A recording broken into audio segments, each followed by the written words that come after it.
કરવા માટે ને વાળુમાં મેં તમને કીધું એમ જો કેરી અને રોટલી અને આ ભાઈ જો કેરીનો રસ હોતો ને કાઢવો. એ ભાઈ વાવથરા જિલ્લાવાળાએ અમારું સ્વાગત કર્યું છે. ના 2 વાગે આપણે હરિદ્વારમાં લેન્ડ થઈ ગયા છીએ. આપણું એરોપ્લેન જો અહીંયા પૂગી ગયું છે. અત્યારે એક આશ્રમમાં છીએ કેમ કે અહીંયા છે ને થરાદનો બંકો ઓલરેડી હતો. ક્યાં ગયો આમાં દેખાતો નથી. હેલો, તો કેમ છો બધા? સ્વાગત છે તમારા બધાનું ફરીથી આપણે એક નવા મસ્ત મજાના વ્લોગ વિડીયોમાં. ભાઈ ઘણા દિવસ પછી આપણે આજ ફરીથી વ્લોગ ચાલુ કરી દીધો છે ને આજનો વ્લોગ છે ને અડધી રાતે આપણે ચાલુ કર્યો છે. અત્યારે ભાઈ જો કેટલા વાગ્યા છે, આમાં ટાઈમ ક્યાં બતાવે? અહીંયા બતાવે છે 11 વાગી ગયા છે. 11 વાગ્યે આજનો વ્લોગ આપણે શરૂ કર્યો છે અને હવે આપણે જઈએ છીએ ગાડી લઈને. કઈ બાજુ જઈએ છે ખબર છે? મેં એક વિડીયો મૂક્યો હતો. આ છે ને જીટી અને આરસીબીનું ફાઇનલ, મતલબ આઈપીએલનો લાસ્ટ મેચ હતો ફાઇનલ. તો મેં કીધું હતું કે ભાઈ જીટી જીતશે ને તો આપણે હરિદ્વાર જઈશું અને ગંગા મૈયામાં ડૂબકી મારશું. એવી રીતે મેં એક રીલ મૂકી હતી અને રીલ મૂકીને તરત બધાની કોમેન્ટ વાંચી. એમાં એ વિડીયોમાં છે ને બધાની કોમેન્ટ આવી હતી કે ભાઈ તમે છે ને હવે હાલતા થઈ જ જાઓ કેમ કે ગુજરાત જીતવાનું છે. એવી બહુ બધી કોમેન્ટ આવી હતી. કોમેન્ટ વાંચીને પછી મને એમ થયું કે હા ભાઈ ગુજરાત જીતવાનું છે તો હાલતો થઈ ગયો. અને અત્યારે ભાઈ ઘરેથી લગભગ 300-400 કિલોમીટર સેટો આવી ગયો છું અને અત્યારે મેચ જોઈને તો એમાં એમ થયું કે ભાઈ જીટી જીતે એમ નથી, આરસીબી જીતશે. કાં આરસીબી જીતવાનું છે કે હુતા હતા? હા ભાઈ, હા ભાઈ હુતા હતા. તમે ભાઈ મેચ જોતો? આરસીબી જીતશે ને? ગુજરાત જીતશે. હા ભાઈ જાગીને કે ગુજરાત જીતશે ભાઈ. ભાઈ પણ આપણે ગુજરાત જીતે એટલે તો આપણે નીકળ્યા. એ હાટું તો નીકળ્યા હતા પણ કાંઈ વાંધો નહીં ભાઈ. હવે ગુજરાત તો આ વર્ષે નહીં જીતે, કંઈ નહીં ભાઈ, આવતા વર્ષે જોઈ લઈશું. બાકી આપણે હવે 300-400 કિલોમીટર ઘરથી દૂર આવી ગયા છે તો હવે અહીંથી કંઈ પાછું તો જવાય નહીં. હવે નીકળ્યા છે તો કીધું ચાલો હવે હરિદ્વાર જઈ ગંગા મૈયામાં ડૂબકી મારી. એ બાને છે ને જે કંઈ કહેવાય છે ને કે ભાઈ ગંગામાં ડૂબકી મારો એટલે પાપ ધોવાઈ જાય. તો હવે નીકળ્યા છે તો પાપ હારવાર ધોતા આવી. જો અત્યારે છે ને 11 વાગી ગયા છે. હવે કાલ સાંજે કાલ 4-5 વાગે કદાચ અમે પૂછશું. અત્યારે હજુ છે ને અમે 1098 કિલોમીટર છેટા છીએ. જો હવે અહીંથી તો હરિદ્વાર સુધી જઈએ છીએ. હવે ત્યાં જઈને પછી હું આગળ પ્લાન બને એ જે મને કાંઈ ખબર નથી. તો કન્ટિન્યુ બની રહેજો. હવે છે ને 2-5 દિવસ કન્ટિન્યુ બ્લોગ આવવાના છે કેમ કે હવે તો આપણે ફરવા જઈએ છીએ. આપણી સાથે આરસીબીની રાધા. Yes RCB! કાંઈ વાંધો નહીં ભાઈ, જીતી ગયા ને આ તો હવે શાંતિ રાખવી. રાધાન વાધાન બધું ભાવ કરતા ક્યાં ગયું તમારું? એ બધું ભાઈ જીતી ગયા તો હવે શાંતિ રાખો. રેડી? શાંતિ હતી અત્યાર સુધી, પણ આ અત્યાર સુધી તમે હે ને બધું દબાવી રાખ્યું હતું. તમારા આ બધું શું આ બધું અત્યાર સુધી સાંભળતો હતો તમારું બધું, પણ કાંઈ વાંધો નહીં ભાઈ. હવે આવડા છે ને ખોટા સંભળાવે છે આરસીબી વાળા. કાંઈ નહીં ભાઈ, અત્યારે એનો ટાઈમ છે કેમ કે આરસીબી ટાઈમ નહીં. ઘણા લોકો એમ કહે છે કે ભાઈ ગુજરાતમાં રહીને તમે આરસીબી ને સપોર્ટ કરો.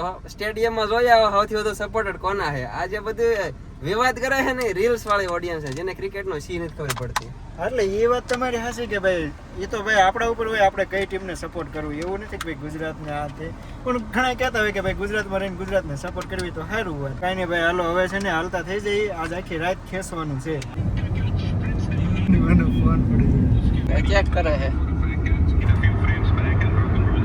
વિચાર્યું હતું કે આખી રાત એને ગાડી હાંકશું અને સવારમાં છે ને આપણે કંઈક રાજસ્થાન તો વટી જ જઈશું એવું લાગ્યું હતું, પણ એવું કંઈ થયું નહીં. અત્યારે અમે ગુજરાતમાં જ છીએ અને વાવથરાદમાં છીએ. વાવથરાદમાં એક મસ્ત મજાનો નાનો એવો રૂમ રાખીને બધા ગોઠવાઈ ગયા છીએ. જો બેડ નાનો એવો છે ને એટલે 2-3 ગાદલા આ બાજુ નીચે નાખ્યા, બધા સૂઈ ગયા છીએ. 12 વાગ્યા છે અત્યારે. હાલો હવે 4-5 કલાકની નિંદર કરવાની છે, પછી પાછું સવારે વહેલા હાલતું થવાનું છે. એટલે હવે જલ્દી સૂઈ જઈએ. ચાલો મળીએ સવારે. Good night.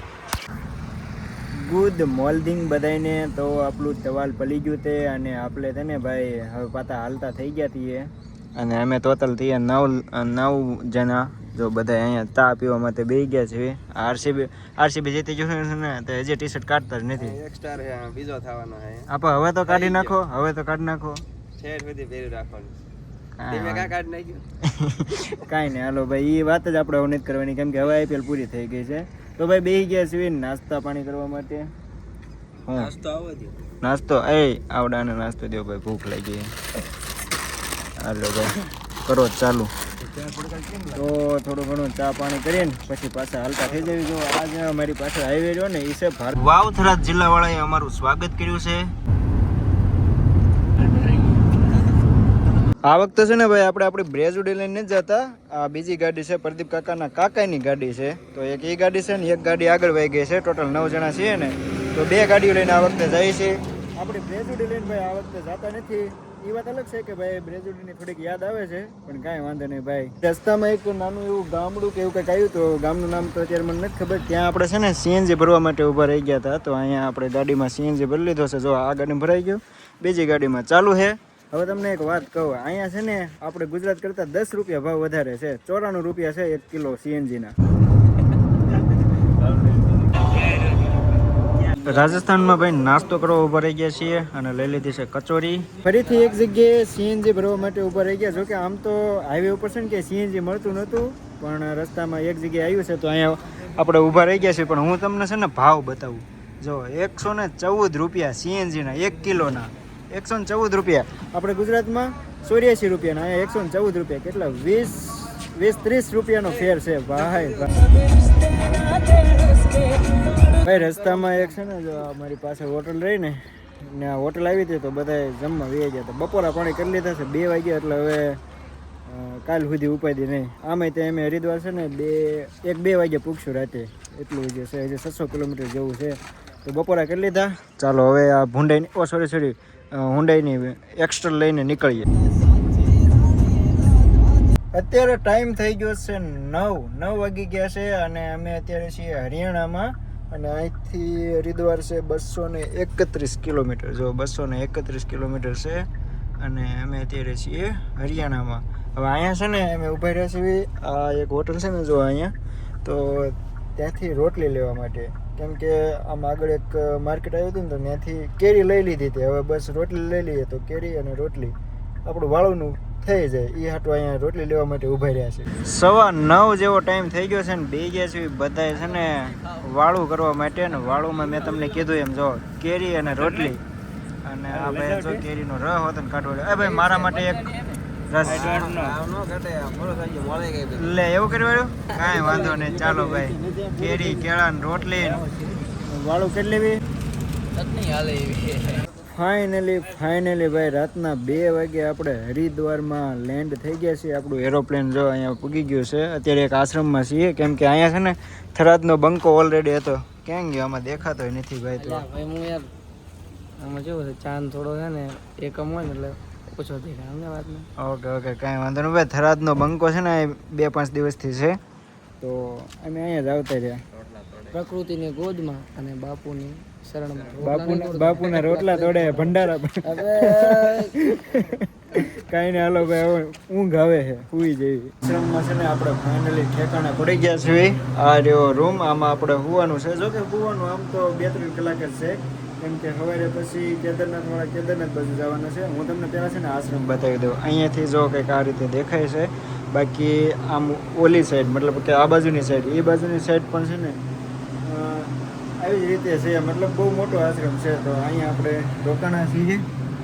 અને જો આ રહ્યો રૂમ. તો આજના ધામા મતલબ 2-3 કલાક અહીંયા હોવાનું છે ને પછી આપણે કેદારનાથ હવે મને એમ થાય છે કે શું કરવું, કેમ કે હું છે ને ઘરેથી કહીને આવ્યો છું કે હરિદ્વાર સુધી જ જઈશ. અને અહીંથી ટૂંકમાં હું કન્ફ્યુઝ છું કે કેદારનાથ જવું ન જવું. હુકમ નહીં હોતા, બાર હુકમ ન થાય.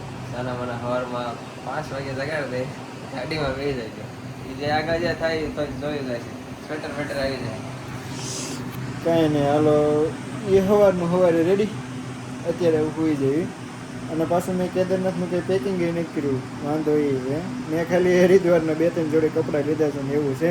કાંઈ નહીં, હાલો એ સવારે જોયું જાય. બાકી હવે છે ને સુઈ જેવી. આમે તો 2-3 કલાક જ સુવાનું, કેમ કે સવારે તો વહેલા જાગવાનું થશે જ તે. સારું હાલો, ગુડ નાઇટ. અને જો તમને 1 મિનિટ ઓકે હવે કહી દઉં. તો આશા છે કે તમને આજનો બ્લોગ ગમ્યો હોય છે. બ્લોગ ગમ્યો હોય તો લાઈક કરી નાખો, શેર કરી નાખો. ચેનલ ઉપર ન હોય તો સબસ્ક્રાઈબ કરી નાખો. અને આવતીકાલથી મસ્ત બ્લોગ આવવાના છે, કેમ કે હવે આપણે અઠવાડિયું ઉત્તરાખંડમાં છીએ. તો ઉત્તરાખંડના મસ્ત બ્લોગ આવવાના છે, તો સબસ્ક્રાઈબ કરીને રાખજો. ચાલો મળીએ કાલે નવા બ્લોગ સાથે. ત્યાં સુધી બાય બાય.